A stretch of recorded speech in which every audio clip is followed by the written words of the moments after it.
batas sa Pilipinas, ang baril ay maaari lamang gamitin para sa pagtatanggol sa sarili o self-defense, pagprotekta sa buhay at ari-arian, at sa mga legal na sports o pagsasanay.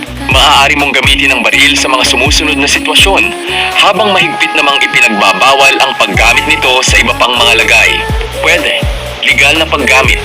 Aktual na pagtatanggol o self-defense. Kung may matinding banta sa iyong buhay o sa pamilya mo, dapat ay katapat sa panganib ang paggamit nito. Depensa sa ari-arian. Kung may armadong nanloob sa iyong pamamahay o negosyo na nagbabanta sa kaligtasan ng mga tao sa loob. Authorized shooting ranges. Sa mga lisensyadong lugar para sa firing practice, sports shooting, at pagsasanay. Legal na trabaho. Para sa mga security guard, pulis o militar na nasa aktwal na pagtupad ng kanilang tungkulin. Hindi pwede. Ilegal na paggamit. Indiscriminate firing.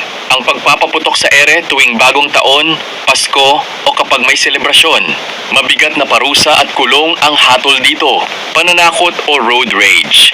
Ang pagbunot o pagtutok ng baril dahil lang sa init ng ulo sa trapiko o simpleng away kapitbahay.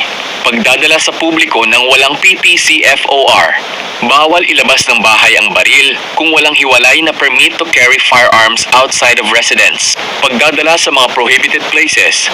Kahit may PTCFOR, bawal magdala ng baril sa mga sementeryo, simbahan, paaralan, bar, pampublikong opisina at mga lugar ng protesta.